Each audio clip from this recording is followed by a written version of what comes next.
The Sunshine State is enduring its worst flooding in decades and there's no reprieve in sight. More than 1,000 people, including the entire population of the central Queensland town of Theodore, have been evacuated.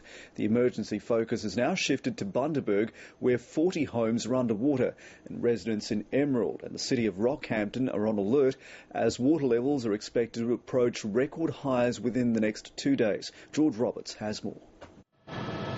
Bundaberg's barely recognisable.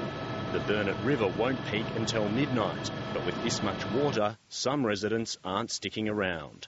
Overnight, authorities got stuck in, attempting to hold back the deluge. Those who could... Who's coming home? ...left with their valuables. It's heartbreaking, but it would have been worse if I'd have come in the morning and found everything dead. That would have been too much for me. The SES has been helping people to leave, but with more water on the way, they're asking others to get out or risk being isolated.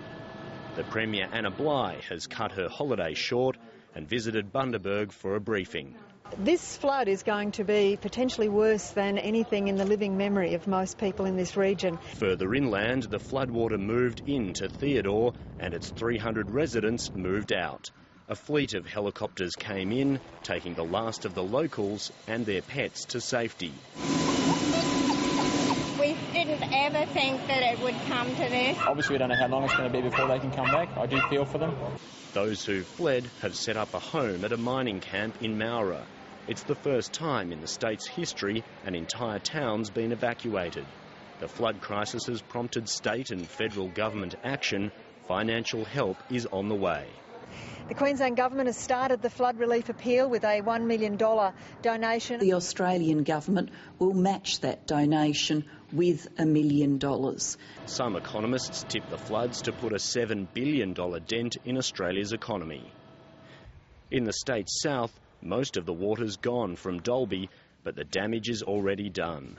Half a metre of water went through homes. For 77-year-old local Pat Hands, there's an overwhelming task ahead. Oh, it's shocking. It smells, there's water, there's mud, the carpets are ruined, the lino's ruined. But the clean-up's on hold. While there's still plenty of water about, it's not safe enough to use. The floods tainted the town's supply, and there's only 2 days of fresh water left. Overall, there's no end in sight. These floodwaters are likely to remain high for a long period of time.